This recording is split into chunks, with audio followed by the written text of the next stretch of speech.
పార్శ్వేన సదా నిరస్తకుహకం సత్యం పరం ధీమహి ధర్మః ప్రోజ్జితకైతవోత్ర పరమో నిర్మత్సరాణాం సతాం వేద్యం వాస్తవమత్ర వస్తు శివదం తాపత్రయోన్మూలనం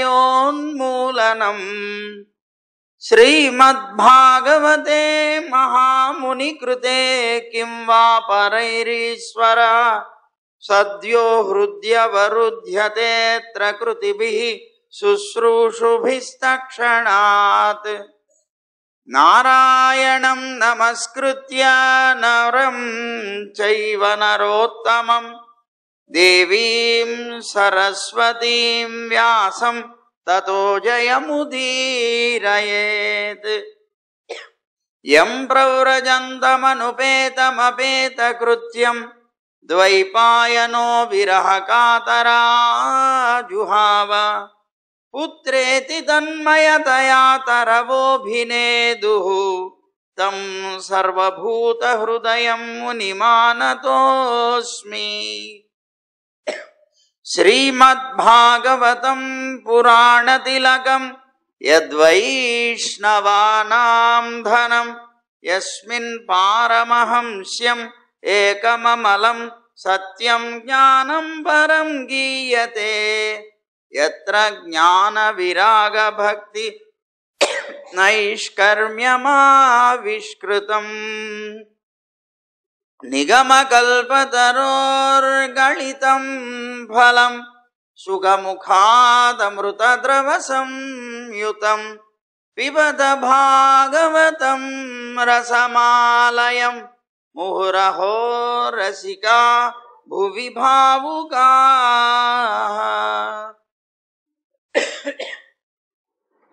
జ్ఞానానందమయం దేవం నిర్మలస్ఫటికాకృతిం ఆధారం సర్వవిద్యానాం హయగ్రీవముపాస్మహే. శ్రీరంగసింహగిరిదేశికపాదసేవా ప్రాప్తాఖిల ద్రవిడవేదరహస్యజాతం శ్రీగౌతమాన్వయజమాశ్రితభాగధేయం గోపాలదేశికమహం శరణం ప్రపద్యే. సంసారసాగరే మగ్నం దీనం మాం కరుణానిధే.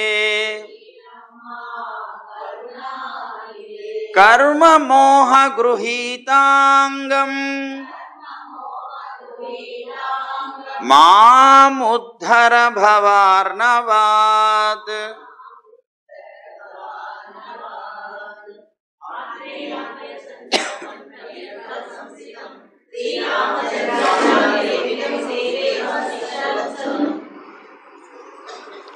జై గోవింద.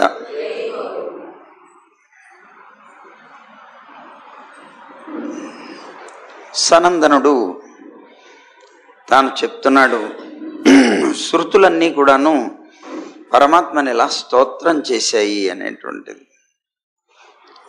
ఒక సమ్రాట్టుని ఉదయాన్నే ప్రాతకాలంలో నిద్ర లేపేటువంటి భృత్యుల్లాగా సృష్టికాలం సమీపించేటప్పటికి ప్రళయకాలంలో యోగ నిద్రలో ఉన్నటువంటి స్వామిని ఈ శృతులన్నీ కూడాను నిద్రలేపుతూ అన్నటువంటి మాటలు ఏవైతే ఉన్నాయో అవి నువ్వు అడిగినటువంటి ప్రశ్నలకి సమాధానాలు అన్నట్లుగా చెప్తున్నారు నారాయణ ఋషి నారదుడికి. ఆ నారదుడికి చెప్పేటప్పుడు సనందుడు అనేటువంటి ఆయన సభలో ఏదైతే వారి అందరికీ కూడా వక్కాణించారో ఆ విషయాన్ని చెప్తున్నారు. ఆ వేదాలు అంటున్నాయిట,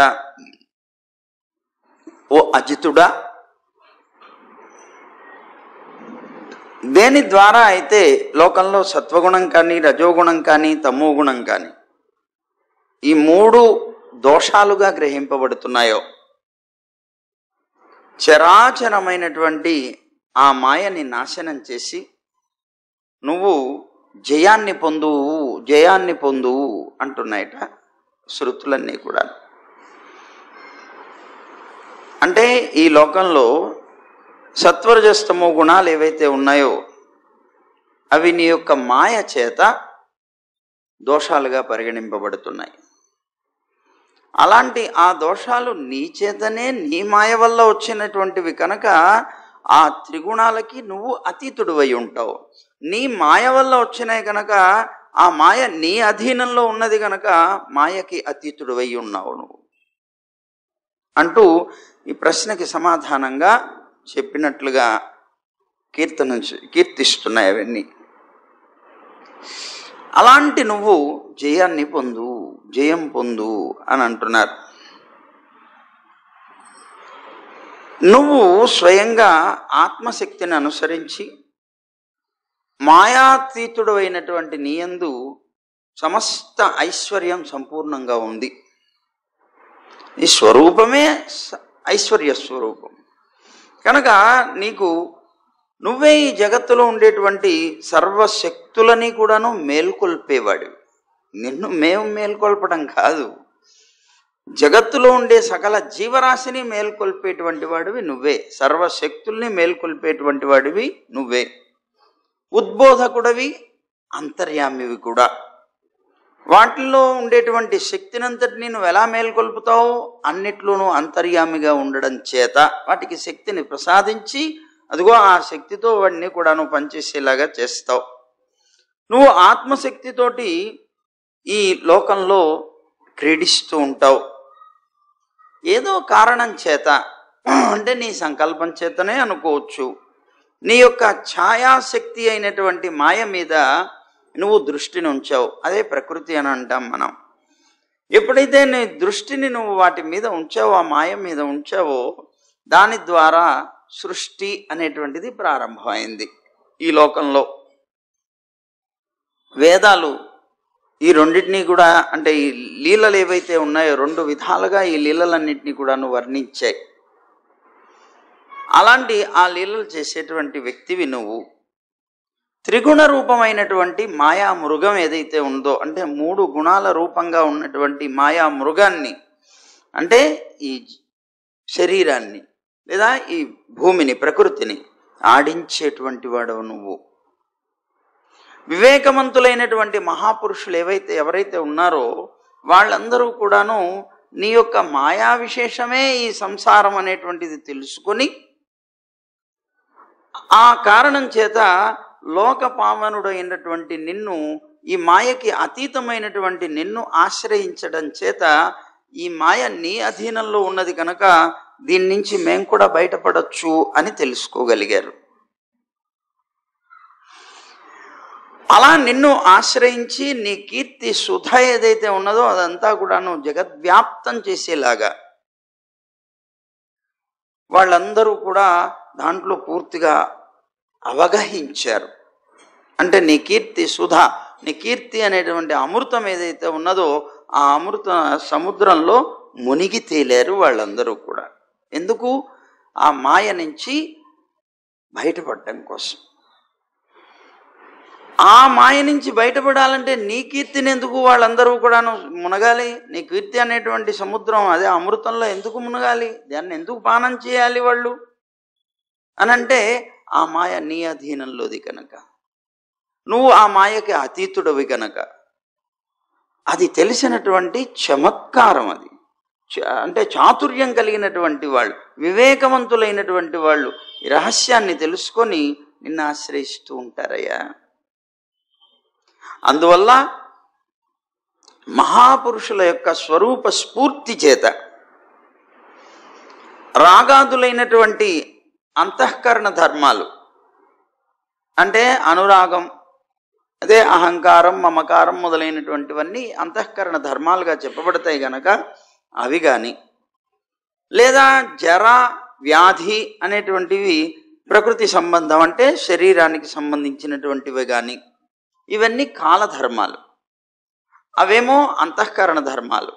ఆ అంతఃకరణ ధర్మాలు అయినటువంటి రాగాదులు కానీ, లేదా కాలధర్మాలైనటువంటి జర వ్యాధి మొదలైనటువంటివి కానీ, ఇవన్నీ కూడాను వదిలిపెట్టేసి వాళ్ళు అఖండమైనటువంటి ఆనంద స్వరూపుడైనటువంటి నిన్ను మాత్రమే సేవిస్తూ వాళ్ళందరూ పాప విముక్తులవుతున్నారు. నిన్నే ఆశ్రయిస్తే ఇంకా పాపాలు పోవడంలో ఆశ్చర్యమే ఉందన్నాడు. జీవులందరూ కూడా నీ మీద భక్తి కలిగి, అలా భక్తి కలిగి ఉండడం చేత సార్థకమైనటువంటి జీవితాలు కలిగినటువంటి వారు అవుతున్నారు. ఒకవేళ నీ మీద భక్తి కనుక కలగలేదు అని అంటే వారి జీవితాలన్నీ ఎలాంటివి అంటే కొలిమి తిత్తిలాగా వ్యర్థంగా నిట్టూర్పులు విడుస్తూ ఉంటారు. కొలిమి తిత్తి అంటే తెలుసు కదా, కొలిమిలో ఉంటుంది. ఆ కొలిమిలో గాలి కొడుతూ గాలి నింపినప్పుడు అది పెరుగుతూ ఉంటుంది, గాలి తీసేసినప్పుడు తగ్గిపోతూ ఉంటుంది. అలాగే ఇది కూడా కొలిమి తిత్తి, గాలి పీల్చినప్పుడు పెరుగుతూ ఉంటుంది, గాలి లేనప్పుడు తగ్గిపోతూ ఉంటుంది. ఇలాగ ఉండేటువంటి ఆ కొలిమి తిత్తికి ఈ జీవికి తేడా ఏమీ లేదు, వ్యర్థంగా బ్రతికినట్లే అన్నమాట. కానీ దాని కొలిమి తిత్తులో అట్లు గాలి నింపి గాలి తీసేసి గాలి నింపి గాలి తీసి ఇలా చేసినందువల్ల చైతన్యం ఏమన్నా వస్తుందా? రాదు. అది ఎలాగైతే చైతన్యం రాకుండా వృధాగా వ్యర్థమైపోతుందో అలాగే ఈ జీవి కూడా వృధా అయిపోతాడు నీ మీద భక్తి గనక లేకపోతే అని అంటున్నారు. వృధాగా నిట్టూర్పులు విడుస్తున్న వారు అవుతారు అని చెప్తూ, ఈ అన్నమయాది పంచకోశాలు ఏవైతే ఉన్నాయో, నువ్వు ఈ జగత్తునంతటిని సృష్టించావు. సృష్టించి అన్నమయాది పంచకోశాల్లో ప్రవేశిస్తున్నావు. ప్రవేశించి తత్తద్ ఆకారంలో నువ్వు పరిణమిస్తున్నావు. చిట్ట చివరి ఈ పంచకోశాల్లో చిట్ట చివరిదైనటువంటిది ఆనందమయ కోశం అనేటువంటిది ఉంటుంది. అది పుచ్చ రూపంలో, అంటే పుచ్చ అంటే తోక అనుకోండి, చివరిదిగా అలా ఉండేటువంటి ఆ రూపం ఏదైతే ఉన్నదో దాంట్లో నువ్వు ఉన్నావు. అలాంటి నువ్వు మాత్రమే సత్యంగా నిలబడతావు. మిగిలినటువంటి కోశాలన్నీ నశించిపోయేవి. ఏమిటి పంచకోశాలు అనంటే అన్నమయ కోశం, ప్రాణమయ కోశం, మనోమయ కోశం, అలాగే విజ్ఞానమయ కోశం, అలాగే ఆనందమయ కోశం. కోశం అంటే ఏమిటి? ఒక తిత్తి లాంటిది ఒక కోశం. ఇప్పుడు ఈ పుస్తకం ఉన్నదనుకోండి, దీని పుస్తకం అనరు సంప్రదాయం, పెద్దలు కోశం అంటారు. కోశం అంటే ఏంటి? అక్షర రాశికంతటినీ కూడాను ఒక చోట చేర్చి దానిలో దాచుకునేటువంటిది అవుతుంది కనుక దీని కోశం అని పేరు. అలాగా ఒక కోశం అంటే ఒక తిత్తి. ఇందులో అన్నమయ కోశం అంటే ఏది? శరీరం. శరీరానికి అన్నమయ కోశం అని పేరు. దీని లోపల ఉండేటువంటి ప్రాణాలు, పంచప్రాణాలు ఏవైతే ఉన్నాయో అది ప్రాణమయ కోశం. లోపల ఉండేటువంటి మనస్సు ఏదైతే ఉందో అది మనోమయ కోశం. దాని లోపల అంటే ఇంకా లోపలికి వెళితే ఉండేటువంటి జీవుడు ఎవరైతే ఉన్నారో అతనికి విజ్ఞానమయ కోశం అని పేరు. ఆ జీవుడి లోపల ఉండేటువంటి పరమాత్మకి ఆనందమయ కోశం అని పేరు. పరమాత్మే ఆనందమయ కోశం. ఇట్లా ఉండేటువంటి వీటిలో ఎవరు స్థిరంగా ఉండేది? నువ్వే నిత్యమైన వాడివి అన్నట్లుగా శరీరంలో ఈ ప్రాణమయ కోశం ఉన్న చూడండి. ప్రాణమయ కోశంలో సుమారు శరీరంలో 72,000 నాడులు ఉంటాయట. ఈ ప్రాణమయ కోశం చేసేటువంటి పని ఏమిటి అంటే సుమారు 72,000 నాడులు ఉంటే వాటన్నిటికీ ప్రాణశక్తిని అందిస్తుందిట ఈ ప్రాణమయ కోశం. కనుక ఈ పంచ కోశాల్లో ఒక్కటే మిగిలి ఉంటుంది, అదే సత్యమైనటువంటి పదార్థం, అదే నువ్వు అని వేదాలన్నీ కూడా పరమాత్మని కీర్తిస్తున్నాయి. ఓ అనంత, ఋషి సంప్రదాయ మార్గంలో ఆ మార్గాన్ని అనుసరించేటువంటి వారు, ఋషి సంప్రదాయాలను అనుసరించేటువంటి వాళ్ళందరూ కూడా స్థూల దృష్టి సంపన్నులైనటువంటి వాళ్ళందరూ. అందువల్ల వాళ్ళు ఏం చేస్తున్నారు? మణిపూర చక్రం ఏదైతే ఉంటుందో ఆ మణిపూర చక్రంలో ఉన్నటువంటి బ్రహ్మని ఉపాసిస్తారు వాళ్ళందరూ. మణిపూర చక్రంలో ఉండేటువంటి బ్రహ్మని ఋషి సంప్రదాయస్తులైనటువంటి వారు ఉపాసిస్తారు. కానీ ఆరుణి అనేటువంటి సంప్రదాయం ఒకటి ఉన్నది. ఆ ఆరుణి సంప్రదాయంలో ఉండేటువంటి వారందరూ కూడా అన్ని నాడులకి మార్గస్వరూపమైనటువంటి హృదయంలో ఉన్నటువంటి జ్ఞానదాయకమైనటువంటి సూక్ష్మ వస్తువు ఒకటి ఉన్నది, దాన్ని ఉపాసిస్తారు. అంటే ఏమిటది? ఆత్మ. ఆ హృదయంలో నిన్ను పొందేటువంటి స్థానమైనటువంటి ఒక నాడి ఉన్నది, దాన్నే సుషుమ్న నాడి అని అంటారు. ఆ నాడి పరమ జ్యోతిర్మయమైనటువంటి మస్తకంలో, అంటే తలలో, శిరస్సులో బ్రహ్మరంధ్రానికి అభిముఖంగా ఉద్గతమై ఉంటుంది. అంటే బ్రహ్మరంధ్రానికి చేరి ఉండేలాగా లా వ్యాపించి ఉంటుందిట ఆ నాడి. ఆ స్థానాన్ని పొంది పురుషుడు మళ్ళీ మృత్యుముఖంలోకి రాడు, అంటే సంసారంలో రాడు. ఇది పొంది దాని నుంచి పొందుతాడనమాట. ఆ విధంగా వాళ్ళందరూ కూడా ఋషి సంప్రదాయస్తులైనటువంటి వారందరూ ఈ విధంగా చేస్తారు. తర్వాత ఆరుని సంప్రదాయంలో వాళ్ళందరూ ఈ విధంగా, అంటే ఇప్పుడు ఉండేటువంటి నాడి ద్వారా జీవుణ్ణి సహస్రారంలోకి తీసుకొని వచ్చి అక్కడి నుంచి మోక్షం పొందేటువంటి విధానాన్ని ఉపాసిస్తారు. ఈ విధంగా రకరకాలుగా లోకంలో నిన్ను పొందడం కోసంగా ఉపాసన చేసేటువంటి వాళ్ళు ఉన్నారు. జీవులకి దుర్బోధమైనటువంటి ఆత్మతత్వం, లోకంలో తొందరగా అంతుపట్టనటువంటిది ఆత్మతత్వం. ఆత్మతత్వం ఎవ్వరికి తొందరగా బోధపడదు, చాలా కష్టం. అలాంటి కష్టతరమైనటువంటిది వారి వారి యొక్క పుణ్య విశేషం చేత మాత్రమే వారి యొక్క మనస్సులకి ఎక్కుతూ ఉంటుంది. చెప్పబడేటువంటి ఆత్మతత్వాన్ని వినేటువంటి వ్యక్తుల యొక్క పుణ్య విశేషం కనుక లేకపోతే ఏంటో చెప్తున్నారు అనిపిస్తుంది. కానీ ఆ పుణ్య విశేషం చేత అది విశదమైనటువంటి జ్ఞానంలో మనస్సుకి చాలా ఆనందాన్ని కలిగిస్తుంది. సరే, అలాంటిది చాలా దుర్బోధమైనటువంటిది ఆత్మతత్వం. దాన్ని తెలుసుకోవడం కోసం అని, దాన్ని తెలియచేయడం కోసం, అలా కష్టతరమైనటువంటి ఆత్మతత్వాన్ని తెలియచేయటం కోసం అని సాక్షాత్తుగా నువ్వు అవతారం ఎత్తి రూపాన్ని పొంది ఆకారాన్ని పొంది ఆత్మతత్వాన్ని లోకంలోకి అందరికీ కూడా అవతార రూపంతో అందిస్తున్నావయ్యా. నీ చరిత్ర అనేటువంటి అద్భుతమైనటువంటి మహామృత సముద్రం ఏదైతే ఉందో దాంట్లో ఎవరైతే మునిగి అలసట తీర్చుకుంటారో వాళ్ళందరూ కూడా నీ పాద పద్మాలని చెప్పబడేటువంటి పద్మాల్లో, ఈ పద్మాలు ఉండేటువంటి స్థానమైనటువంటి ఒక చెరువులో తిరిగేటువంటి హంసలాగా నీ యొక్క పాద పద్మాలని చెప్పబడేటువంటి వాటి మధ్యలో తిరుగుతూ హంసల్లాగా ఆనందాన్ని పొందుతారు.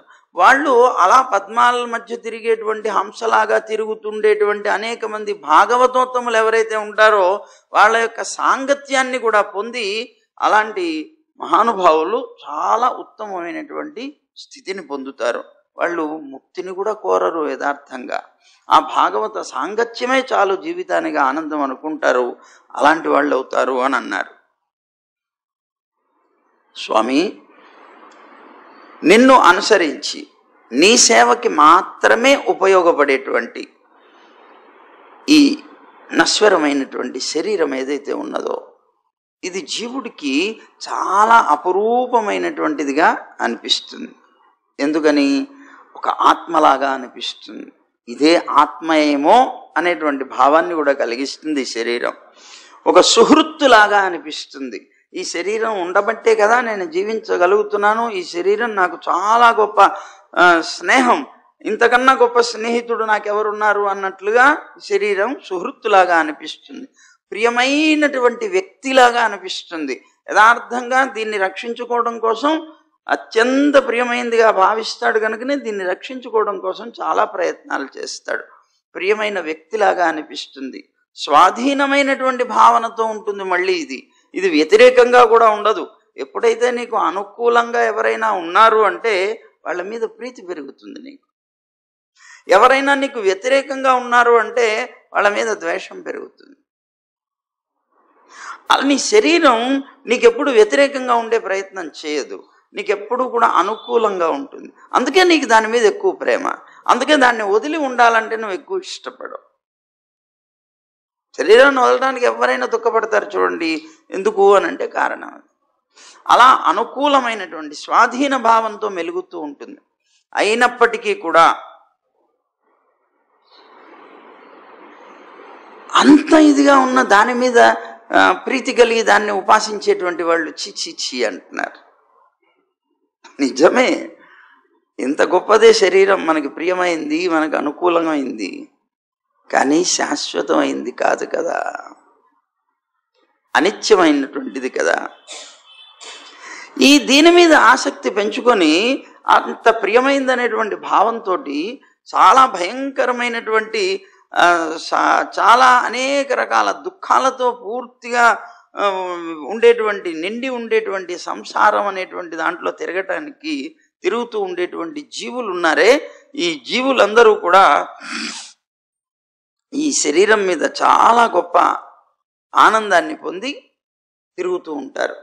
కానీ నీ యొక్క అలా తిరుగుతూ దీని మీద ప్రేమతోటి దీన్ని పోషించుకోవడం కోసం, దీన్ని అలంకారం చేసుకోవడం కోసం, దీన్ని మాటి మాటికి చూసుకొని ఆనందించడం కోసం ఇలా జీవించేటువంటి వ్యక్తులు నీ మీద మాత్రం ప్రీతిని పొందలేకపోతారు కదా. ఎంత ఆశ్చర్యం కదండి. మనం నిత్యం లేస్తే ఎందుకు తహతహలాడతాం? మన ప్రియమిత్రుడైనటువంటి శరీరాన్ని పోషించుకోవడానికి. మన ప్రియమిత్రుడైనటువంటి ఇతను అందరికీ అందంగా కనిపించాలని షోకులు చేస్తాం, దీన్ని పుష్టిగా తయారు చేస్తాం, దానికోసం ఎక్సర్సైజులు చేస్తాం. విచిత్రం చూడండి, ఇన్ని చేస్తాం దీనికోసం, చిట్ట చివరికి ఇది నిన్ను మాయలో పడేసిపోతుంది, వదిలిపెట్టేసిపోతుంది. ఇలా వదిలిపెట్టేసిపోతుందనే జ్ఞానం కూడా మనకి ఉంది, ఎందుకంటే మనం చూస్తూనే ఉన్నాం కనుక లోకంలో. అయినా కూడా మళ్ళీ దీన్ని ఆ విధంగానే పోషిస్తాం. ఎందుకంటే కారణం అనుకూలంగా నీకుంటోంది కనుక. అలాంటి వాళ్ళు నిన్ను ఆశ్రయిస్తే చాలు, ఆశ్రయించను కూడా అక్కర్లేదు, నిన్ను కీర్తిస్తే చాలు, నీ నామాన్ని ఉచ్చరిస్తే చాలు, కృప అనేటువంటి వర్షాన్నే కురిపించగలిగినటువంటి మహానుభావుడివి నువ్వు. అత్యంత ప్రియమైనటువంటి వాడవి, హితైషివి, పరమాత్మవి అయినటువంటి నీ మీద మాత్రం సఖ్యభావం ఎవరికి కూడా ఉండటం లేదు.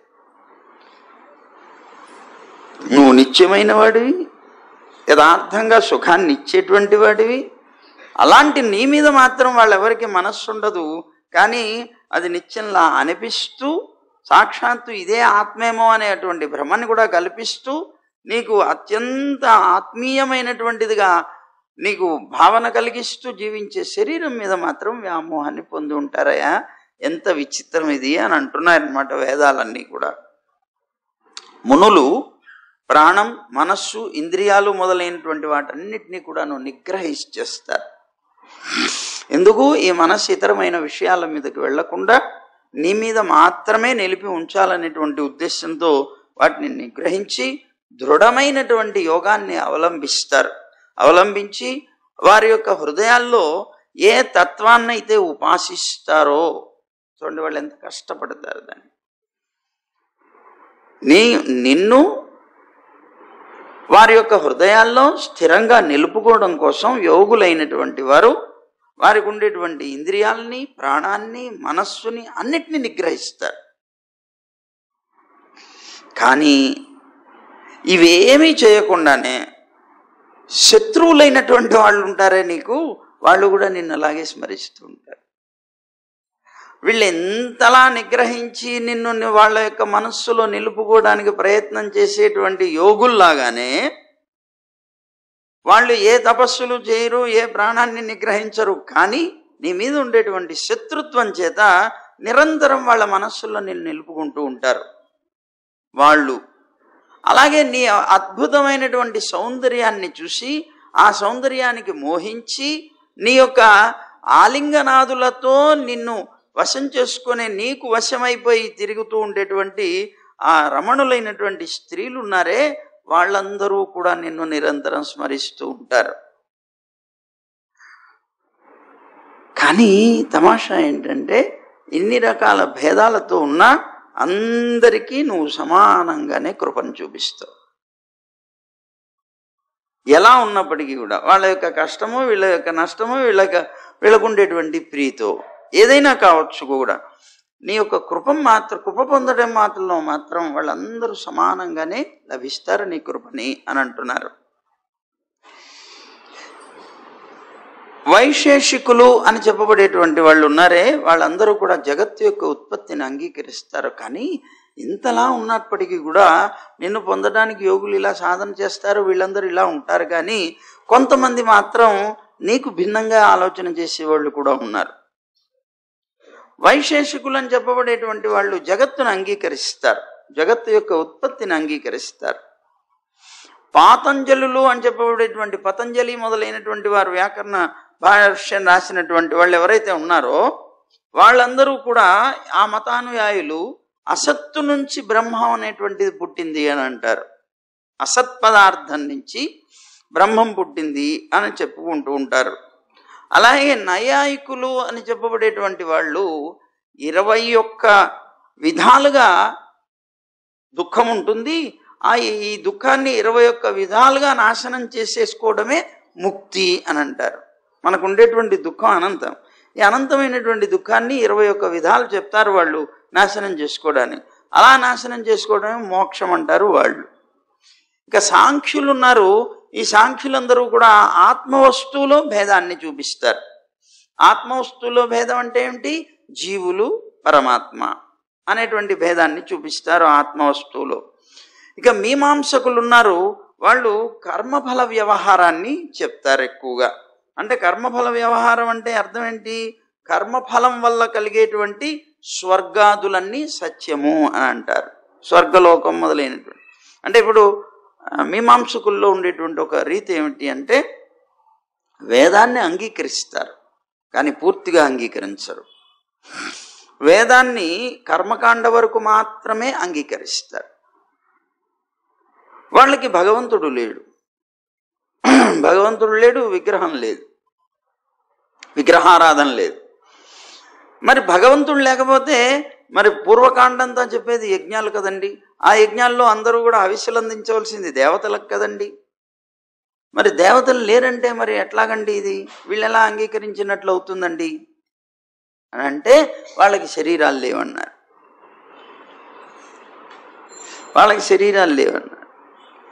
కానీ యజ్ఞం చేయాలి. ఆ యజ్ఞం అనేటువంటి దాంట్లో అగ్నయే స్వాహ, అగ్నికి స్వాహాకారం ఇవ్వాలి. మిగిలినటువంటి దేవతలు ఎవరైతే ఉన్నారో వాళ్ళందరికీ కూడా స్వాహాకారాలు ఇవ్వాలి.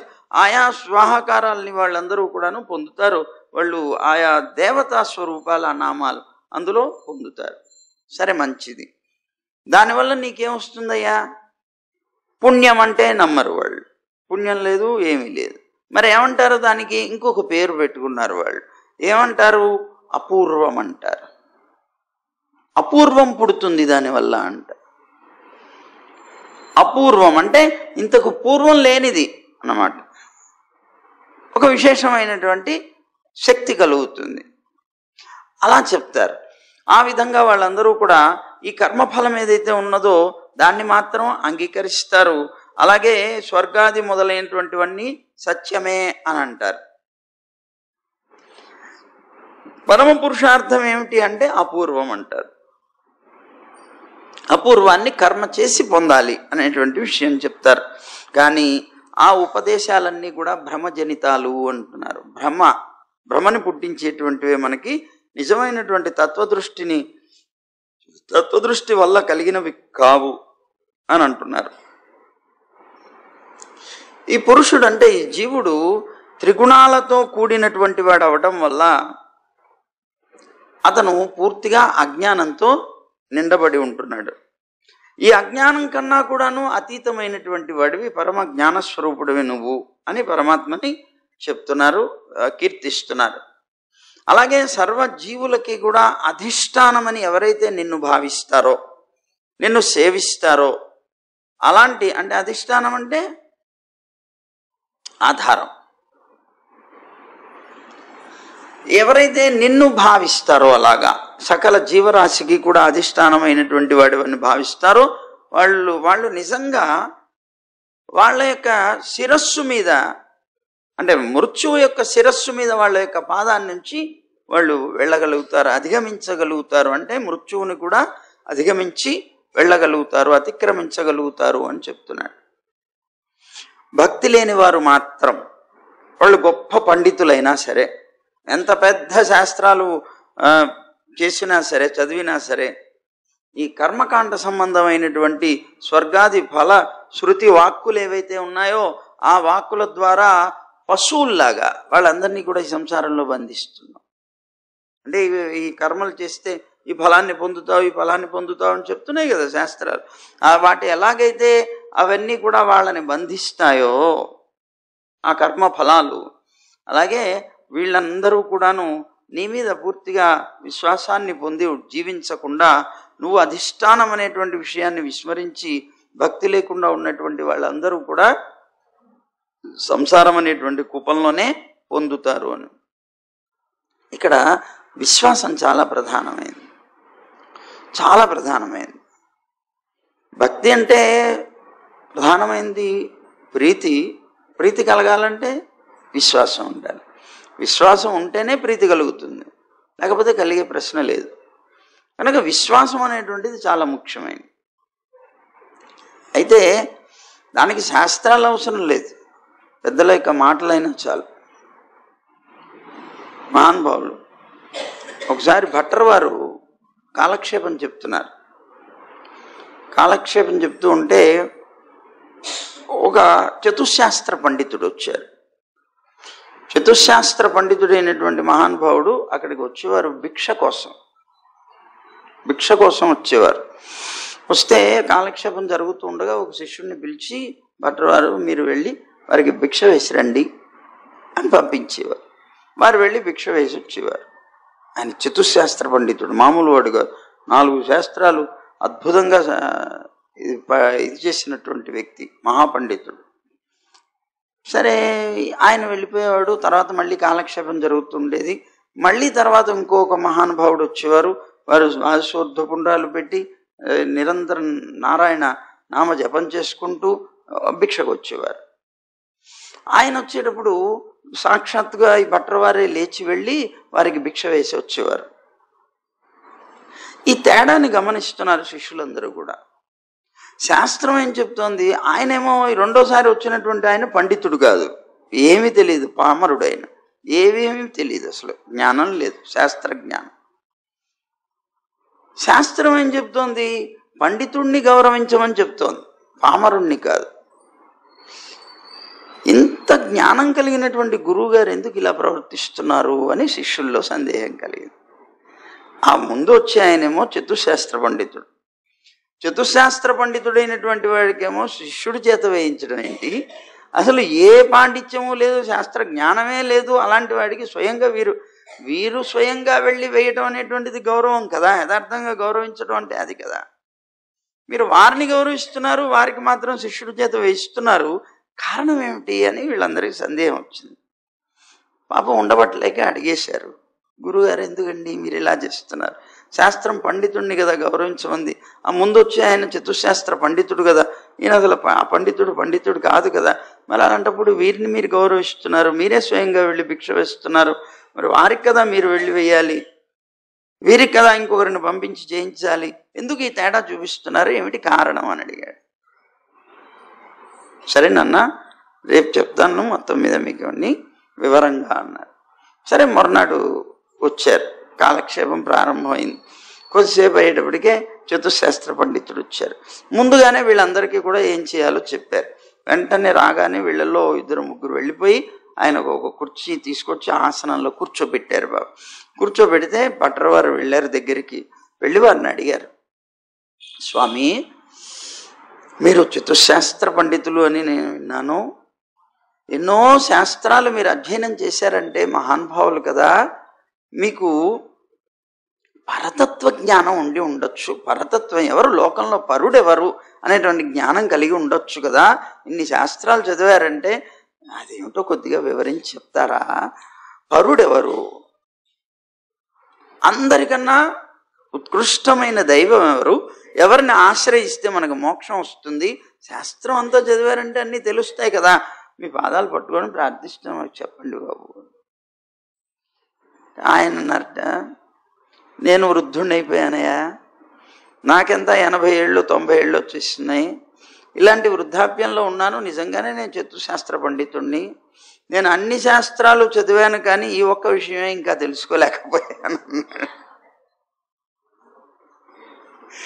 నేను అన్ని శాస్త్రాలు చదివాను కానీ అన్ని శాస్త్రాల్లో కూడా ఒక్కొక్క చోట ఒక్కొక్క రకంగా చెప్పారు, ఇంత మటుకు నాకు ఈ సమన్వయమే కాలేదు, అవడానికి నేను చతుశాస్త్ర పండితుడినే, మీకు ఏం చెప్పమంటారు అన్నాడు. చాలా సంతోషం స్వామి, మీకు ఇదిగోండి భిక్ష అని ఇచ్చి పంపించేశారు. వారు వెళ్ళిపోయారు. ఆ తర్వాత మహానుభావులు ప్రపన్నులైనటువంటి ఆ స్వామి వచ్చారు. ఆయన కూడా ఇలాగే ఆసనం వేశారు, కూర్చోబెట్టారు. భట్రవారు వెళ్ళి, స్వామి పరదైవం ఎవరు అని అడిగారు. పరదైవం ఎవరు? హరిహరి అని కళ్ళు చెవులు మూసుకున్నట్టు ఆయన ఒక్కసారి హరిహరి అని చెవులు మూసుకొని, అయ్యయ్యో మీరందరూ ఇంత ద్వాదశోద్ధపుండ్రాలు ధరించి ఇంత పెద్ద కాలక్షేపం చేస్తుంటే మహావైష్ణవులు కదా అని నేను మీ దగ్గర భిక్షకు వచ్చాను, ఇంతకాలం నాకు ఈ అజ్ఞానం ఎందుకు వచ్చిందో నాకు అర్థం కావట్లేదు, నేను వెళ్ళొస్తానని లేచారట. అదేమిటి స్వామి, మేము అడిగిన ప్రశ్నకి సమాధానం చెప్పండి, పరుడెవరు? అదేమిటయ్యా, నారాయణుడి కన్నా పరుడెవరు? నారాయణుడి కన్నా పరుడెవరు? ఆ విషయం మీకు తెలిసి ఉంటుంది, స్వరూపాలు కూడా ధరించారని అనుకుంటున్నాను నేను, అలాంటి జ్ఞానంతోనే మీ దగ్గరకు వచ్చి భిక్ష పడుతున్నాను, మీ దగ్గర నుంచి ఇంతకాలం రావటం నేను చాలా పొరపాటు చేశాను అనుకుంటున్నాను, మీకు పరతత్వ జ్ఞానమే లేనటువంటి వాళ్ళు మీరేం కాలక్షేపాలు చెప్పుకుంటున్నారు అన్నాడు. నేను వెళ్ళొస్తానన్నాడు. అంటే ఆయన పట్టుకొని ఆపి కూర్చోబెట్టి, లేదు మా శిష్యులకు వచ్చినటువంటి సందేహాన్ని తీర్చడం కోసం నేను మిమ్మల్ని పిలిచాను. అప్పుడు శిష్యులకు అర్థమైందిట, యథార్థంగా పండితుడెవరు, యథార్థమైన పండితుడెవడు? పండ అంటే జ్ఞానము అని అర్థం, పండితుడంటే జ్ఞానం కలవాడు అని అర్థం. ఏం జ్ఞానం కలవాడు? ఎన్నెన్ని రకాలుగా వ్యాకరణ అంశాలు, లేకపోతే దాంట్లో ఉండేటువంటి ఛందస్సులో మొదలైనటువంటి అనేక రకాలైనటువంటి గ్రంథాలు అన్నీ కూడాను అవలోడనం చేసి వాటిని బాగా తాగి అందరికీ కూడాను వెదజల్లగలిగేటువంటి గొప్ప జ్ఞానం కలిగినటువంటి వాడు జ్ఞాన? లేకపోతే అసలు పరతత్వాన్ని తెలుసుకొని దాన్ని మాత్రమే అనుష్ఠిస్తూ జీవించేటువంటి వాడు జ్ఞాన? ఎవరయ్యా జ్ఞాని? అప్పుడు శిష్యులకు అర్థమైంది, ఓహో గురువుగారు అందుకనే వారిని యథార్థమైన పండితుడినే వారు గౌరవిస్తున్నారు. అదన్నమాట. అందుకని ఇక్కడ ఎందుకు వచ్చింది ఇది అంటే, ఇక్కడ వీరేమంటున్నారు, యథార్థంగా పండితులైనప్పటికీ కూడా, వాళ్ళు మహాపండితులైనప్పటికీ కూడా ఈ కర్మ సంబంధమైనటువంటి ఫలాల కోసంగా వాళ్ళు కర్మలు చేస్తూ వెళితే వాళ్ళు పండితులు ఎలా అవుతారు? వాళ్ళు పండితులు కాలేరు కదా. అందుకని వాళ్ళు పండితులం అనుకొని ఇంత గొప్పగా శాస్త్రాలన్నీ కూడాను తిరగవేసి వాళ్ళు తెలుసుకున్నటువంటిది ఏమిటి అంటే, ఇదిగో స్వర్గాదుల కోసంగా యజ్ఞాలు చేయాలి, అందుకని ఆ కర్మలు చేస్తూ జీవనం సాగిస్తే అలాంటి వాళ్ళందరినీ కూడాను మళ్ళీ ఈ కర్మబంధాల్లోనే నువ్వు తోసేస్తూ ఉంటావు. ఎవరైతే నీ మీద ప్రేమ కలగవారై, నిజంగా నీ మీద ప్రేమ కలిగినటువంటి వాళ్ళు మాత్రమే తమని కానీ లేదా ఇతరులను కానీ పవిత్రుల్ని చేయగలుగుతారు, కానీ శాస్త్రాధ్యయనాలు చేసినటువంటి వాళ్ళు కాదయా అని అంటున్నాయి శృతులన్నీ కూడాను. శాస్త్రం ఎంత మటుకు వారికి ఉండే పాండిత్యాన్ని లోకానికి వెల్లడి చేయడం వరకు మాత్రమే, కానీ భక్తిని పొందించుకోవడం కోసంగా అది ఉపయోగపడితే నిజంగా శాస్త్రం అది. అందుకే సా విద్య యా విముక్తయే మనకు ఉపనిషత్ చెప్తోంది. ఏది అసలు విద్య అంటే, ఏది జ్ఞానం అంటే, ఏదైతే నీకు విముక్తిని కలిగించగలుగుతుందో అది మాత్రమే విద్య. నీకు విముక్తిని కలిగించలేదు, ఈ సంసార బంధం నుంచి విముక్తి కలిగించలేదు, అది ఎంత అద్భుతమైన ప్రౌఢమైనటువంటి భాషలో అద్భుతంగా ఉన్నప్పటికీ కూడా అది విద్యే కాదు అని అన్నట్లుగా ఇక్కడ ఈ వేదాలన్నీ కూడా వర్ణిస్తున్నాయి. నువ్వు ప్రాకృతమైనటువంటి ఇంద్రియ సంబంధం లేనటువంటి వాడివి, స్వతంత్రుడివి, ఈశ్వరుడివి అయినప్పటికీ కూడా సర్వ ప్రాణులైనటువంటి వాళ్ళందరి యొక్క సర్వ ఇంద్రియాల శక్తులని కూడా చైతన్యవంతం చేయగలుగుతున్నావు. నువ్వే చేస్తున్నావు. లోకంలో సకల జీవరాశికి కూడా సర్వ ఇంద్రియాలకి శక్తిని ప్రసాదిస్తున్నావు నువ్వు. అందుకనే ఎలా ఉంటుందిట అంటే, ఇప్పుడు సామంతరాజులు ఉంటారు చూడండి. ఈ సామంతరాజులు మహామండలేశ్వరులు అనేటువంటి వాళ్ళు ఉంటారు. వాళ్ళకి కానుకల్ని సమర్పిస్తూ ఉంటారు. వాళ్ళందరూ కూడా ఏం చేస్తారు, ఈ సామంతులందరూ మండలేశ్వరులకి సమర్పిస్తారు కానుకల్ని. ఈ సామంతులకి మరి ఎట్లాగండి, వాళ్ళు వాళ్ళ ప్రజల దగ్గర కానుకలు తీసుకొని అనుభవిస్తూ ఉంటారు.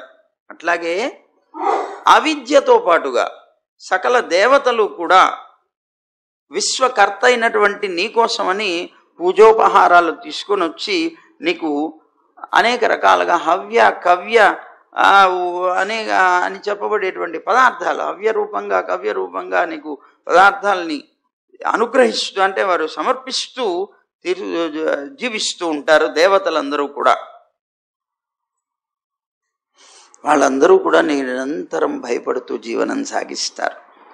సామంతులకు మండలేశ్వరులకు ఎలాగైతే సామంతులందరూ కూడా నువ్వు భయపడుతూ వాళ్ళకి సమర్పణలు చేస్తారో, నీకు భయపడుతూ దేవతలు కానీ అవిద్య కానీ, అవిద్య అంటే మాయ కానీ యోగమాయ కానీ అందరూ కూడాను నీకు భయపడుతూ వాళ్ళు కూడా నీకు సమర్పణ చేసి పూజిస్తూ ఉంటారయ్యా అన్నారు. అలాగే నీ యొక్క ఈ క్షణ అంటే చూపు క్షణకాలం పాటు మాయ మీద పడితే చాలు, నువ్వు క్రీడించి ఆ కర్మరూపమైనటువంటి ఆ భావనతోటి ఇదిగో ఈ లోకంలో ఉండేటువంటి జీవకోటినంతటినీ కూడాను నువ్వు సృష్టిస్తావు. అందువల్ల అందరూ నీ చేత యొక్క నీ సృష్టి వల్లనే వచ్చినటువంటి వారు కనుక, అందరి యందు సమాన భావం ఉన్నటువంటి వాడివి కనుక, నీకు ఆత్మీయుడైనటువంటి వాడు లేడు, పరుడైనటువంటి వాడు ఎవరు ఉండరు అని అన్నారు. ఆకాశంలాగా సమానమైనటువంటి వాడివి నువ్వు ఎప్పుడు కూడా అని అన్నారు. అయితే అనంత జీవులు, ఎందుకని వాళ్ళందరినీ నువ్వు సృష్టించావు? వాళ్ళందరూ స్వతంత్రులు కాదా? అంటే జీవులందరూ కూడాను నీ నుంచి జన్మించకుండా నిత్యులైనటువంటి వాళ్ళు కారా అంటే కారు. ఎందుకు కారు? ఒకవేళ వాళ్లే కనుక నిత్యులైతే నీ యొక్క అధీనంలో ఎలా ఉంటారు? స్వతంత్రులుగానే బ్రతుకుతారు కదా. కనుక సర్వగతులు వాళ్ళు నిత్యులు సర్వగతులు కనుక అయినట్లయితే వాళ్ళ ద్వారా, అంటే ఈయన ద్వారా, నారాయణుడి ద్వారా శాశ్వతులు కాకుండా అయిపోతారు. వాళ్ళు నియంత్రించబడేటువంటి వాళ్ళు కాకుండా అయిపోతారు. అందువల్ల నువ్వు శాసించడానికి కానీ ఇప్పుడు చెప్పుకున్నటువంటి దాంట్లో ఏం తెలుస్తుంది? నువ్వు సర్వ మండలేశ్వరుల్లాగా ఉంటే సామంతులైనటువంటి వాళ్ళలాగా వాళ్ళందరూ వచ్చి నీ పాదాల మీద పడి నీకు భయపడుతూ నిన్ను అనుసరిస్తూ ఉంటారు అని. అంటే వాళ్ళందరూ అలా భయపడడానికి కారణం నీ చేత సృష్టింపబడినటువంటి వాళ్ళే అవడం వల్ల. తల్లిదండ్రులకి పిల్లలు భయపడుతూ ఎలాగైతే వారు చెప్పినటువంటి దాన్ని అనుసరిస్తూ వెళతారో, నీ చేత సృష్టింపబడినటువంటి ఈ జగత్తులో ఉండే ప్రతి జీవి కూడా నీకు భయపడుతూ నిరంతరం కూడా, అంటే భయపడుతూ అంటే అర్థం గౌరవం చేత భయపడుతూ అన్నమాట. అలాంటి శాసన నియమం కానీ అలా కాకుండా వాళ్ళు స్వతంత్రులైతే అది సంభవం కాదు కదా అని అంటున్నారు. ఈ జీవులు అగ్నిస్వరూపుడైనటువంటి నీ నుంచి, ఇప్పుడు నిప్పు ఉన్నది, నిప్పు వెలిగించాం, జ్వాల వస్తుంది, దాంట్లో నుంచి విస్ఫులింగాలు అంటారు. అంటే దాంట్లో నుంచి రవ్వలన్నీ పడుతూ ఉంటాయి. ఆ విస్ఫులింగాలు పుట్టడం వల్ల నిప్పులో నుంచి వాటిని విస్ఫులింగాలు ఎలాగైతామో, అగ్నిస్వరూపం నువ్వైనప్పుడు ఈ జీవకోటంతా కూడా విస్ఫులింగాల్లాగా నీ నుంచి బయటపడినటువంటివే. అందువల్ల ప్రతి విస్ఫులింగంలో కూడా ఈ అగ్ని ఎలాగైతే ఉంటుందో, అగ్నిలోంచి పడ్డవి ప్రతి దాంట్లో కూడాను ఈ అగ్ని ఎలాగైతే ఉంటుందో, నీ నుంచి విస్ఫులింగాల్లాగా వచ్చినటువంటి జీవకోటి అంతటిలో కూడా నువ్వు ఉన్నావు, నువ్వు అంతర్యామి అయి ఉన్నావు. కనుక నువ్వు నిన్ను వారి నుంచి కానీ వారిని నీ నుంచి కానీ తప్పించడం ఎవరికి సాధ్యం కాదు. నువ్వు వాటికి కారణమవుతున్నావు, నువ్వే వాటికి నియంతవి అవుతున్నావు. అందరి యందు కూడాను, అన్నిటి యందు కూడాను అగ్ని ఉన్నట్లుగానే నువ్వు అందరి యందు సమానంగా వ్యాపించి కూడా ఉంటున్నావు. దీన్ని లోకంలో అందరూ తెలుసుకోలేరు. మత సంబంధమైనటువంటి దుష్టత వల్ల నిన్ను తెలుసుకోలేక అభిమాన మత్తులైపోయి వాస్తవంగా అజ్ఞానులవుతున్నారు ఈ లోకంలో ఉండేటువంటి జీవకోటి అంతా కూడా అని చెప్పుకుంటూ వచ్చి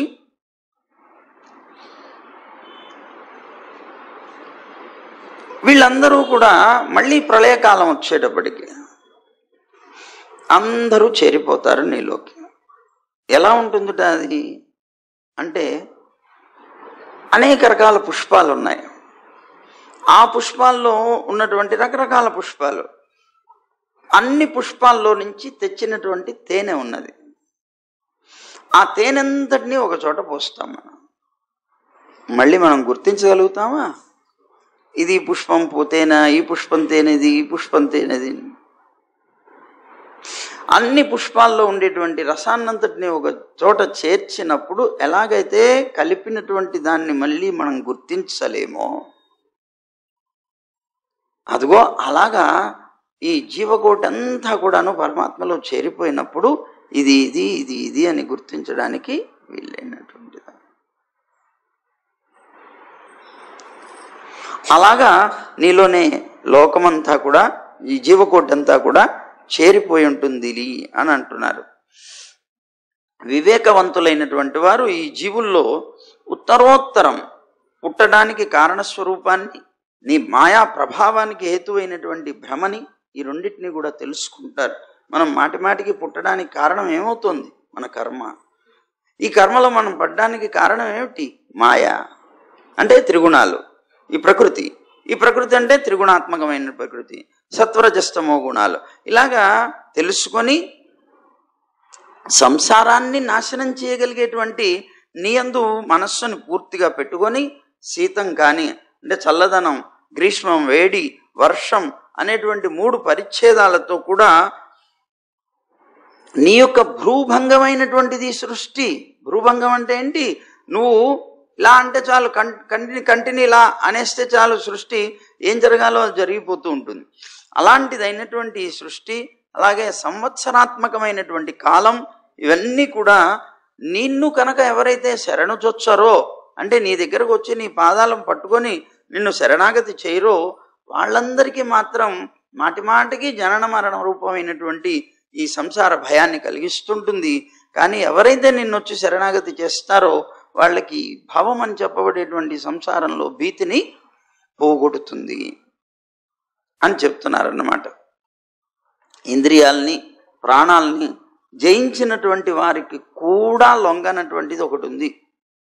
మనం ఇంద్రియాల్ని జయిస్తాం, అలాగే ప్రాణాలని జయిస్తాం, కానీ ఒకటి మాత్రం జయించడం చాలా కష్టంట. ఏంటిది? మనస్సు. ఈ ఇంద్రియాలని జయించి ప్రాణాలని జయించిన వాళ్ళకు కూడా లొంగనటువంటి మనస్సు అనేటువంటి గుర్రం ఉన్నదే, ఈ గుర్రం ఎప్పుడు మనకి వశమవుతుంది అని అంటే, వాళ్ళు గురువు యొక్క పాదాల విందాలని ఆశ్రయించినప్పుడు మాత్రమే అవుతుందిట. గురు చరణాశ్రయం లేకుండా ఆ గుర్రాన్ని లోపరుచుకోవటం అంటే మనస్సుని లోపరుచుకోవటానికి ప్రయత్నించేటువంటి వాడు ఎవడైతే ఉంటాడో వాడు ఆ ప్రయత్నంలో దుఃఖాన్నే పొందుతారు తప్ప సుఖాన్ని పొందలేరట. 100 కొలది విఘ్నాలు వాళ్ళకు వస్తాయి, కానీ వాళ్ళు మాత్రం సుఖాన్ని, ఫలాన్ని పొందలేరట. వాళ్ళు ఎలా ఉంటుంది వాళ్ళ ప్రయాణం అని అంటే, గురువు ఆశ్రయం లేకుండా దీన్నన్నిటినీ సాధించాలనుకునేటువంటి వాళ్ళ ప్రయాణం ఎలా ఉంటుంది అంటే, చుక్కాని పట్టుకోకుండా సముద్రంలో పడవలో వెళ్ళేవాళ్ళలాగా ఉంటుంది. చుక్కాని లేకపోతే ఆ పడవ సరైన గమ్యాన్ని నేను చేర్చలేదు, ఎటు పడితే అటు పోతుంది. అలా అయిపోతుంది జీవితం అంతా కూడాను అని అంటున్నారు. ఈ సంసార సముద్రం దుఃఖాలు మాత్రమే అనుభవిస్తూ జీవనం సాగిస్తాడు అని చెప్పారు. అలాగే శరణ్యుడివి, పరమానందమయుడు అయినటువంటి పరమాత్మ అయినటువంటి నువ్వుండగా ఈ లోకంలో ఉన్నటువంటి అజ్ఞానంతో ఉన్నటువంటి మనుషులు ఎప్పుడు కూడా స్వజనులు అనుకుంటారు. నిన్ను మాత్రం ఎవరు స్వజనుడు అనుకోరు. చిత్రం అది. యథార్థంగా స్వజనుడు ఎవరు? ఆయనే. యథార్థమైన స్వజనుడు ఆయనే. కానీ ఆయన్ని మాత్రం స్వజనుడు అనుకోరు ఎప్పుడు. స్వజనులని లోకంలో ఉండేటువంటి వ్యక్తులను అనుకుంటారు. అలాగే స్వజనులని, సుతులని, అలాగే దేహమని, భార్య అని, ధనమని, గృహమని, భూమి అని, ప్రాణాలని, వాహనాలని మొదలైనటువంటివి అన్నిటినీ కూడాను నావి నావి నావి అనుకుంటారు. కానీ వాటి వల్ల ఏ ప్రయోజనం లేదు. ఈ పరమార్థతత్వ విషయంలో వీళ్ళందరూ అజ్ఞానం కలిగి ఉంటారు. యథార్థమైనటువంటి తత్వాన్ని తెలుసుకోలేకపోతారు. అందువల్ల వీళ్ళందరూ మైథున రతి ఏదైతే ఉన్నదో ఆ మాయాసుఖాల్లోనే నిమగ్నం అయిపోయినటువంటి మానవులకి సహజంగానే నశ్వరమైనటువంటి సారహీనమైనటువంటి సంసారంలోనే వాళ్ళు మళ్ళీ మళ్ళీ పుడుతూ ఉంటారు. దాంట్లో ఏ విధమైనటువంటి ఆనందం కలగదు. మాటి మాటికి తిరుగుతూ ఉంటారు వాళ్ళందరూ కూడా అని అంటున్నారు. కానీ నీ పాదపద్మాల్ని హృదయంలో నిలుపుకోవడం వల్ల మునులైనటువంటి వారు మాత్రం ఆ పాదోదకం ఏదైతే ఉన్నదో సర్వ పాపాలని పోగొడుతుంది అని చెప్పారు కనుక ఆ పాదోదకాన్ని స్వీకరించి వాళ్ళ యొక్క పాపాలన్నీ నాశనం చేసుకోగలుగుతారు. అలాగే పోగొట్టుకున్నటువంటి అహంకారం, అంటే అహంకార రహితులైనటువంటి మునులు కూడా ఈ భూమి మీద అనేక రకాలైనటువంటి తీర్థాలకి తిరుగుతారు, పుణ్యక్షేత్రాలు సేవిస్తూ ఉంటారు. నిత్య సుఖమయమైనటువంటి పరమాత్మ స్వరూపుడైనటువంటి నీ మీద ఒక మనస్సు అనేది మాత్రం కొంతమంది ఉంచారు. ఇప్పుడు చూడండి, కొంతమంది ఇప్పుడు అనుకుంటున్నాను ఋషులు ఉన్నారు చాలామంది. ఋషులందరూ కూడాను మోక్షం పొందినటువంటి వాళ్ళు కారు. మహానుభావులైనటువంటి మునులందరూ కూడాను మోక్షం పొందినవారు కారు. ఎందుకు? ఆయా ఋషులందరూ కూడాను స్వర్గాదుల కోసంగా తపస్సు చేసిన వాళ్ళు కూడా ఉన్నారు. స్వర్గాదుల కోసం యజ్ఞయాగాదులు చేసినటువంటి వాళ్ళు ఉన్నారు. మోక్షం కోసంగా జీవనం సాగించినటువంటి వాళ్ళు ఉన్నారు. కనుక అందరూ కూడాను మోక్షం కోసమే జీవించినటువంటి వారు కాలేరన్నమాట, కాలేకపోయారు. అలాగే ఈ వాళ్ళు పుణ్యతీర్థాలు తిరుగుతూ ఉంటారు. అలాగే అనేక రకాలైనటువంటి పుణ్యక్షేత్రాలు తిరుగుతూ ఉంటారు. పుణ్యస్వరూపుడైనటువంటి నీ మీద మాత్రం ఒక్కసారి కూడా మనస్సుని ఉంచలేకపోతారు వాళ్ళు. కానీ ఈ పుణ్యతీర్థాలు తిరుగుతూ లేకపోతే పుణ్యక్షేత్రాలు దర్శిస్తూ నీ మీద మాత్రమే మనస్సును ఉంచేటువంటి వాళ్ళు ఉన్నారే, వాళ్ళ యొక్క వివేకం అద్భుతమైనటువంటి స్థైర్యాన్ని ఇస్తుంది, క్షమ అనేటువంటి గుణాన్ని ఇస్తుంది, శాంతిని ఇస్తుంది. వాళ్ళకి సారాన్ని చక్కగా తెలుసుకోగలిగేటువంటి రీతిని కల్పిస్తుంది వారి యొక్క జ్ఞానం. తద్వారా గృహస్థాశ్రమ ధర్మం ఏదైతే ఉందో దాన్ని సేవించకుండా వదిలేస్తారు. ఎప్పుడు? ఈ జ్ఞానం కలిగినప్పుడు. నీ మీద మాత్రమే ఉంచుకోవాలి. యథార్థమైనటువంటి బంధువు నువ్వే అని తెలుసుకున్నప్పుడు వాళ్ళకి అలాంటిది వస్తుంది. కానీ ఎవరు ఈ సంసారాన్ని మాటి మాటికి సేవించేది? ఎవరైతే నీ మీద భక్తి లేకుండా తిరుగుతారో అలాంటి వాళ్ళందరూ. నీ మీద ప్రీతి ఉన్నటువంటి వాళ్ళు ఎటువంటి పరిస్థితుల్లో సంసారాన్ని సేవించరు. అంటే అర్థం ఏంటి? అయితే గృహస్థాశ్రమంలో ఉన్నాం, మేమందరం కూడా మోక్షం పొందామా అనే సందేహం అవసరం లేదు. గృహస్థాశ్రమంలో ఉన్నప్పటికీ కూడా పరమానందంగా పరమాత్మ మీద అత్యంతమైనటువంటి ప్రీతి కనుక కలిగి ఉన్నట్లయితే ఆశ్రమ ధర్మం అనేటువంటిది మనకి ప్రధానం కాదు. ఇది ఆనుషంగికమైనది, ఇది ప్రధానం కాదు మనకి. ఈ ఆశ్రమ ధర్మం బ్రహ్మచర్యమా లేకపోతే గృహస్థమా లేదా వానప్రస్థమా సన్యాసమా అనేటువంటి ధర్మం ప్రధానం కాదు. మనకి ప్రధానమైనటువంటిది భగవంతుని మీద ఉండే ప్రీతి. నువ్వు ఏ ధర్మంలో అయినా ఉండు, నువ్వు విష్ణు భక్తుడు కనుక కాలేదు అంటే నువ్వు మోక్షాన్ని పొందలేవు. కానీ నువ్వు ఏ ధర్మంలో లేకపోయినా నీకు కనుక పరమాత్మ యందు ప్రీతి ఉన్నట్లయితే పొందుతావు. కనుక ప్రధానమైనటువంటి విషయం ఇది అని చెప్పుకుంటూ వచ్చారన్నమాట. దీంట్లో చెప్పిన తర్వాత అంటున్నారు కదా, నీ యందు లగ్నమైనటువంటి మనస్సు కలిగినటువంటి వారు కర్మ ఫలదాతమైనటువంటి నీ నుంచి, అంటే నీ చేత సృష్టింపబడినటువంటి శుభం కానీ అశుభం కానీ కర్మలు ఏవైతే ఉన్నాయో వాటి యొక్క ఫలాలు ఏవైతే ఉన్నాయో ఆ ఫలమైనటువంటి గుణదోషాలని గురించి అన్వేషించరు వాళ్ళు. ఎప్పుడు నీ మీద చిత్తం కలిగినటువంటి వాడు, నీ మీద చిత్తం కలిగినటువంటి వ్యక్తులు ఎప్పుడూ కూడాను ఇది శుభకర్మ అని అదశుభకర్మ అని, ఇది ఇలా చేస్తే ఇలా చెయ్యాలని కానీ, లేకపోతే ఇది ఈ ఫలితాన్ని ఇస్తుంది, ఇవి ఇలా చేస్తే అలా చేస్తే ఆ ఫలితాన్ని ఇస్తుంది, ఇది ఇవ్వదు ఇట్లా కానీ ఇవన్నీ ఆలోచించరు అసలు. ఎందుకంటే అవన్నీ అసలు అవసరమే లేదు. వాళ్ళు నిన్నే భావిస్తారు, నీ పాదపద్మాలే సేవిస్తారు.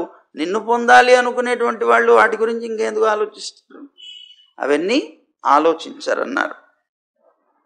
వారు తమ యొక్క దేహాభిమానం నశించిపోవడం చేత దేహాభిమానులైనటువంటి వాళ్ళకి ఏవైతే నిర్ణయింపబడ్డాయో ఆ విధి నిషేధ వాక్కుల్ని కూడా వాళ్ళు దాటిపోతారు, గౌరవించరు. ఎందుకంటే ప్రతి యుగంలో కూడా నిరంతరం నీ యొక్క కథాగానం చేసేటువంటి వారి వల్ల, నీ గుణాలని సూచించేటువంటి నీ కథలు ఏవైతే ఉన్నాయో ఆ కథల్ని శ్రవణం చేయటం వల్ల వాళ్ళు అపవర్గగతి అంటారంటే మోక్షం అన్నమాట. మోక్ష మార్గం ఏదైతే ఉందో ఆ మోక్ష మార్గంలో నిన్ను పొందుతారు వాళ్ళందరూ. ఇది ఒక్కటే కారణం నిన్ను పొందడానికి, నీ గుణాలని కీర్తించడం, నీ నామాలని కీర్తించడం. ఇన్ని రకాల పనులు చేసినప్పటికీ కూడా వాళ్ళు నీ మీద భక్తి లేకపోతే పొందలేరు. ఒకటి కర్మలో ఇలాగా. మరి రాతలు ఉంటాయి. రాతలు అంటే ఇప్పుడు చూడండి, కవిత్వాలు రాస్తారు. కవిత్వంలో అసలు నారాయణ నామమే లేనటువంటి కవిత్వం ఎంత అందమైందైనా సరే, వ్యాకరణంతో ఛందస్సుతో బ్రహ్మాండమైనటువంటి ప్రౌఢమైనటువంటి భాషతో అద్భుతంగా ఉన్నప్పటికీ కూడా అది చెత్తబుట్టలో వేసేదే, ఎందుకు పనికిరాదు, ఉపయోగమే లేదు. ఎంత అద్భుతమైన పాండిత్యమైన దాంట్లో ఉండొచ్చు, హరినామం లేకపోతే వృధా. హరినామం కలిగినటువంటి ఆ కవిత్వం అన్ని తప్పులు తడికలతో ఉన్నా సరే అది ఉత్తమోత్తమైనటువంటిది. అంటే ఇప్పుడు ఇంతకీ కవిత్వానికా ఉత్తమత్వం? కాదు, హరినామానికి. హరినామం ఎక్కడ ఉంటే అక్కడ దోషమైన గొప్పదిగానే చెప్పబడుతుంది. అలాంటి స్థితి అన్నమాట అని చెప్తున్నారు. అందువల్ల వాళ్ళందరూ కూడా నిన్ను పొందుతూ ఉంటారయ్యా. నీ రోమకూపాల్లో ఉత్తరోత్తరము 10 రెట్లుగా ఉండేటువంటి సప్త ఆవరణలతో కూడుకున్నటువంటి బ్రహ్మాండాలు ఏవైతే ఉన్నాయో ఈ బ్రహ్మాండాలు ఆకాశంలో ధూళికణాల్లాగా ఉంటాయట. మరి యథార్థం మన వాళ్ళందరూ చూస్తున్నారు కదా, ఇప్పుడు గెలాక్సీ అంటున్నారు కదా, ఏమున్నాయి అక్కడ? గ్రహాలు ఉన్నాయి. ఎన్నున్నాయి? లెక్కలేనన్ని ఉన్నాయి. అవన్నీ ఎలా ఉన్నాయి? ధూళికణాల్లాగా పడి ఉన్నాయి. ఇది ఎప్పుడు చెప్పారండి? వ్యాస మహర్షి మనకి 5000 సంవత్సరాలు. ఈవేళ కనుక్కొని వీళ్ళు చెప్తున్నారు. ఏమంటున్నారు? బ్రహ్మాండాలన్నీ ఆకాశంలో ధూళికణాల్లాగా ఒకే సమయంలో కాలచక్రంతో కూడా తిరుగుతూ ఉంటాయి. చూడండి ఎంత స్పష్టంగా చెప్పారు. ఇప్పుడు ఆ గెలాక్సీలో ఇవన్నీ తిరుగుతూ ఉంటాయనే కదా వీళ్ళు చెప్తున్నారు. అలా తిరగడానికి కావాల్సిన శక్తి ఏమిటి? కాలచక్రమే, తిప్పుతూ ఉంటుంది వాడు. భగవత్ శక్తే దానికి శక్తి. ఆ కాలచక్రంతో ధూళికణాల్లాగా ఇవన్నీ కూడా తిరుగుతూ ఉంటాయా. నీ యొక్క అనంతత్వం ఏదైతే ఉందో ఆ అనంతమైనటువంటి ఆ స్థితిని బ్రహ్మాది లోకపాలురు కూడా నీ యొక్క హద్దును తెలుసుకోలేకపోతారు. బ్రహ్మాది లోకపాలురు కూడా హద్దు తెలుసుకోలేకపోతారు. అసలు యథార్థంగా చెప్తే నువ్వు కూడా నీ యొక్క హద్దు తెలుసుకోలేవు అంటుంది వేదం. అందువల్ల నీలో వేటికి లయం కలుగుతుందో అలాంటి శృతులు కేవలం దాన్ని వర్ణిస్తూ వేదాలు అంటున్నాయట అస్థూలం అనణువు అంటున్నాయట. అంటే అలాంటి నిషేధాలని అనుసరించి చెప్పేటువంటి ఏవైతే ఉన్నాయో అలాంటి పదాల చేత నిన్ను వర్ణించడం తప్ప నిన్ను పూర్తిగా వివరించగలిగేటువంటి స్థితి వేదానికి కూడా లేదు. అందుకే యతో వాచో నివర్తంతే అప్రాప్య మనసా సహా అని వేదం అనుకున్నదిట. భగవంతుని యొక్క గుణాలు అనంతం, వాటిని వర్ణించలేకపోవచ్చు, కానీ ఒక్క గుణమైనా సరే దాని అంతు చూద్దాం అనుకొని ప్రయాణం వెళ్ళాయట. బయలుదేరితే దాని అంతు చూడలేకపోయాయట. చూడలేకపోవడం కాదు, చూడలేనటువంటి వేదాలు నోటితో చెప్పలేకపోవడం కాదు, దాన్ని మనస్సుతో కూడా ఊహించలేకపోయాయట. యతో వాచో నివర్తంతే, మళ్ళీ తిరిగి వచ్చేసినట్టు నేను చెప్పలేను. భగవంతుని యొక్క ఒక్క గుణం యొక్క అంతాన్ని కూడా నేను దర్శించలేను, చూడలేను అనుకొని నిరాశతో తిరిగి వచ్చేసినట. మనస్సు కూడా అందలేదట వాటి. అలాంటి అద్భుతమైనటువంటి గుణసంపత్తి కలిగినటువంటి వాడివి అని వేదాలన్నీ కూడాను ఆయన్ని స్తోత్రం చేసినాయని శృతి గీతలు అంటారు వీటిని. వీటిని గురించి సనందనుడు ఉపదేశం చేశాడు. అప్పుడు నారాయణ ఋషి అంటున్నారు, నారద, జనలోకంలో ఉన్నటువంటి మునులు ఆనాడు ఇలా ఆత్మతత్వాన్ని గురించి ఉపదేశాలన్నీ కూడాను వాళ్ళు పొందారు. సనందనుడి ద్వారా ఆత్మజ్ఞానాన్ని పొందినటువంటి వాళ్ళందరూ మనోరథులు, అంటే పూర్ణ మనోరథులయ్యారు. వాళ్ళందరూ చాలా ఆనందపడ్డారు. యథార్థంగా తత్వాన్ని ఈవేళ విన్నాం అనుకుని వాళ్ళు సనందనుడిని పూజించారు. అక్కడి నుంచి వెళ్ళిపోయారు. ఆకాశచారులు, ప్రాచీనులు, పూజ్యతములైనటువంటి మునులందరూ కూడా పురాణాల యొక్క రహస్య తాత్పర్యమైనటువంటి ఆత్మజ్ఞానాన్ని సంపాదించామని ఆనందపడ్డారు. నారద, నువ్వు కూడా భక్తితోటి మానవుల యొక్క విషయాసక్తి ఏదైతే ఉందో దాన్ని నాశనం చేసేటువంటి ఈ పరమాత్మ యొక్క ఉపదేశాన్ని ధారణ చేసి స్వేచ్ఛగా భూమిలో పర్యటించి అందరికీ కూడా దీన్ని విస్తృతంగా పంచవయ్యా అన్నారు. యథార్థంగా ఆ భగవతత్వం నారదుడి ద్వారా వ్యాస మహర్షికి అలాగే వచ్చింది. అది అలా వస్తేనే మనందరి దాకా వచ్చింది, లేకపోతే రాదు కదా. అంటే అంతా వ్యాపించినట్లే కదా, అట్లా అన్నమాట. కనుక అప్పుడు నైష్ఠిక బ్రహ్మచారి అయినటువంటి వాడు, కృతకృత్యుడైనటువంటి వాడు, వినినటువంటి విషయాన్ని శ్రద్ధగా ధారణ చేయగలిగినటువంటి వాడు నారదుడు. అలాంటి నారదుడు నారాయణ ఋషి చేసినటువంటి ఆత్మతత్వ ఉపదేశాన్ని అంతటినీ కూడా శ్రద్ధగా గ్రహించి నారదుడు పరమాత్మతో అంటున్నట్ట, స్వామి, సర్వజీవులైనటువంటి వాళ్ళందరికీ కూడా సంసార నివృత్తిని కలిగించడం కోసం జగన్మంగళమైనటువంటి రూపాలు ధరించినటువంటి వాడివి నువ్వు, పుణ్యశ్లోకుడైనటువంటి నువ్వు. అలాంటి నీకు నేను నమస్కరిస్తున్నాను అని కృష్ణుడికి నమస్కారం చేసేట. సనాతన ఋషి అయినటువంటి నారాయణ ఋషికి ప్రభావశాలులైనటువంటి ఆయన యొక్క శిష్యులు ఎవరైతే అక్కడ ఉన్నారు కదా ఆశ్రమంలో, ఆయనకి నారాయణ ఋషికి సంబంధించిన శిష్యులు, వాళ్ళందరికీ కూడా నమస్కరించి అక్కడి నుంచి ఆశ్రమం నుంచి ఆ నారాయణ ఋషి యొక్క ఆశ్రమం నుంచి బయలుదేరి వెళ్ళిపోయాట. ఎక్కడికి వెళ్ళాట? నా తండ్రి గారి ఆశ్రమానికి వెళ్ళాడు అంటున్నారు సుఖమహర్షి. అక్కడి నుంచి డైరెక్ట్గా బయలుదేరి వెళ్ళి నా తండ్రి గారి యొక్క, నా జనకుడైనటువంటి వ్యాస మహర్షి యొక్క ఆశ్రమానికి నారదుడు వెళ్ళాడయ్యా. వెళ్ళి అక్కడ నారదుడు ఆ వ్యాసుడి చేత సన్మానింపబడి నారాయణుడు తనకి ఏదైతే ఆత్మతత్వ జ్ఞానాన్ని ఉపదేశం చేశారో అదంతా కూడా నారదుడు నా తండ్రి అయినటువంటి వ్యాస మహర్షికి ఉపదేశం చేశాడు అని చెప్పి, అలాంటి ఆ కథ ఏదైతే ఉందో అదంతా నీకు వినిపించాను.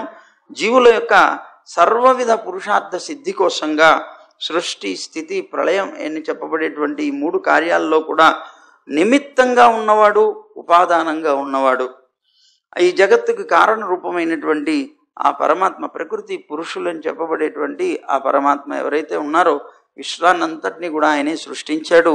భోక్తలైనటువంటి జీవుల్లో ఆయన ప్రవేశించి భోగాయతనాలు అని చెప్తారు ఈ శరీరాలని.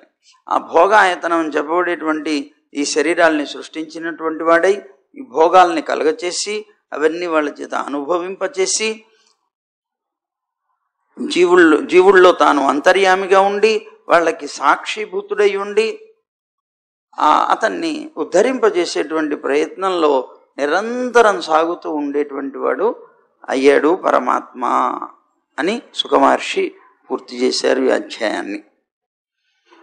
అలాగా మనకి ఇది అయిపోయిన తర్వాత ఓ చిన్న ప్రశ్న వస్తుంది.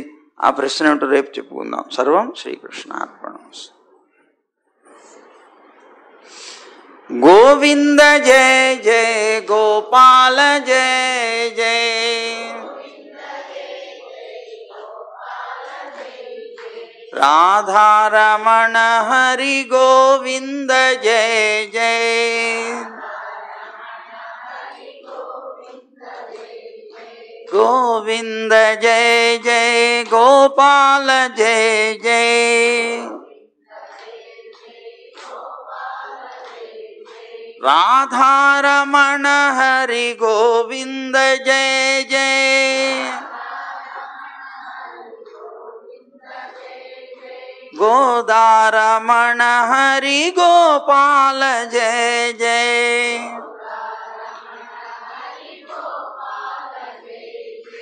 గోవింద గోవింద గోవింద జయ జయ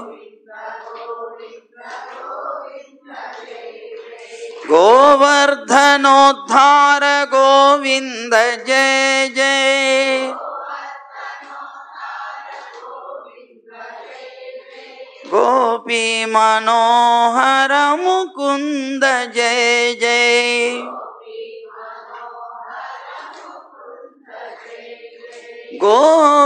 గోవర్ధనోద్ధార గోవింద జయ జయ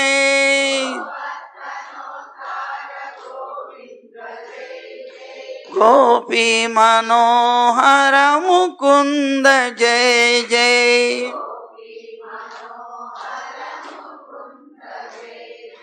గోవింద జయ జయ గోపాల జయ జయ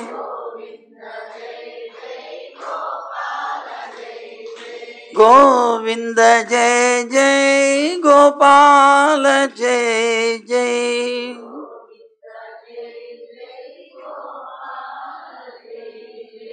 జై గోవింద జై జై గోవింద జై జై జై గోవింద జై శ్రీమన్నారాయణ జై జై శ్రీమన్నారాయణ జై జై జై శ్రీమన్నారాయణ. సర్వం శ్రీకృష్ణార్పణమస్తు.